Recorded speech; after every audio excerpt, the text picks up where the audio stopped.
Hello, you'll have to excuse my frustration if you're just joining me. This is part 3 of a toxic relationship reading. Okay.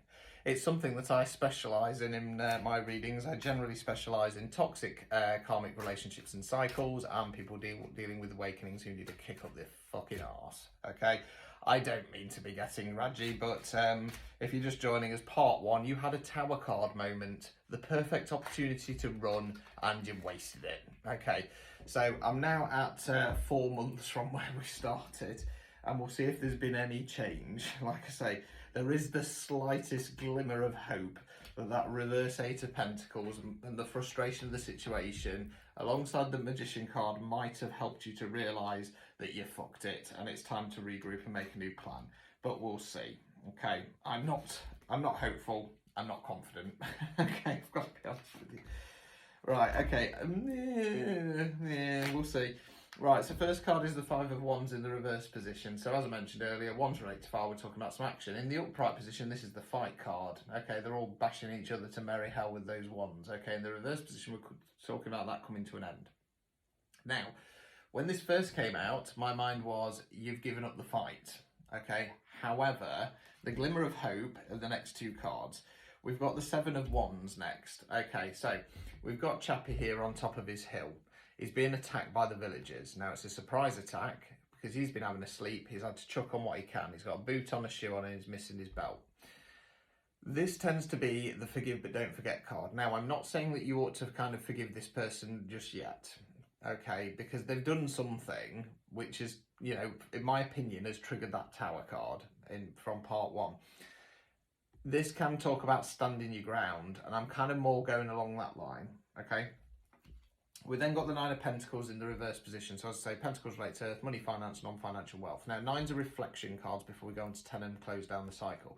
We've got the lady there in the garden, okay? She's looking over her fruits or flowers. She's put a lot of effort into tending those over the year, and they've finally come to bloom. So she wants to enjoy it before she harvests them, goes on to 10 and close down the cycle. Now, in the reverse position, we're looking back and realising that all that hard work and effort that we put in, what a waste of time. What a waste of time. Let's continue. Okay, okay, now we're talking. Right, okay, so we've got the Queen of Wands. This is you, because you're the feminine energy in the situation. The Queen of Wands in this position is about stepping into your power. As I mentioned in part 2, it's about knowing your self-worth, what you bring to the table, setting your clear boundaries and not putting up with any shit anymore. So I'm very, very pleased that this has come out because it looks like you might have twigged. Right, okay, we then got the Knight of Wands. Okay, so Knights don't have the knowledge of the Kings and the Queens. They're more about forward motion. Now, in the upright position, you'll notice that the Knight's rushing in. Okay, his horse is galloping in. When it's in the reverse position, we're talking about holding off. Okay. I feel like potentially... I'm kind of getting in my mind that this will be the toxic masculine. Really, what they ought to be doing is clearing off into the sunset, but they're not doing. They're still knocking around for some reason. Well, the reason is because they want to keep you in your place and keep you broken. That's the main reason.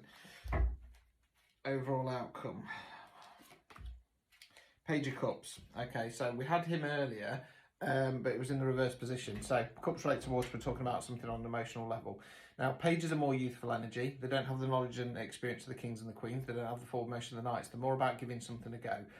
Excuse me. And this page talks about an opportunity on an emotional level. Now, as I mentioned earlier, we're not talking about somebody new coming in and kind of you offering anything. I feel like this is you get out. Some opportunity, some option is going to be presented to you. You've stepped into your power and it's time to exit stage left, basically. It's not going to be the biggest offer in the world, but it's just going to give you enough to start considering things. Like I say, Pages don't have knowledge and experience, so it's about going, right, this is my opportunity. I don't know what's going to happen. I'm, might be a little bit scared, but I'm going to give it a go because this is my time to escape this. Obstacles or blockages. 10 of Wands in the reverse position. So 10's are completion cards. Wands relate to fire, as we say, talking about some action. In the upright position, this is the release card. You've got Chappie here. He's taking his bale of wands back to the village. It's his last time doing it. He's done. He's fed up. He's sick of doing this. He wants to release. It's time to release. Reverse position, we're talking about resisting this. Okay. Don't resist this change, okay? You're standing your ground, you're realising that you've wasted your time, there's no point fighting this person, and there's a good opportunity coming up to get out. Final card, removing any blockages. Three of Swords, Heartbreak card, okay? Swords relate to air, where we think, words we use. Okay, Heartbreak card, okay. Remember that this person has stabbed you in the heart, okay? As I mentioned in part 1, that Tower card could be them cheating on you. In which case, what's that? Third party situation, okay. Yes, we don't like to say, you know, nobody wants to go through heartbreak. Of course they bloody don't. But it is through the heartbreak and through trauma that tests us, okay? And that is when we say, what am I going to do about this? Okay, am I going to flake? Am I going to go down? I'm going to nosedive? And am I going to live my life miserably? Or am I going to go, I'm not putting up with this anymore. I'm not doing this anymore, okay? That version of me needs to die. And I'm stepping into my power. I'm stepping into my power, okay? Because I want more and I deserve more.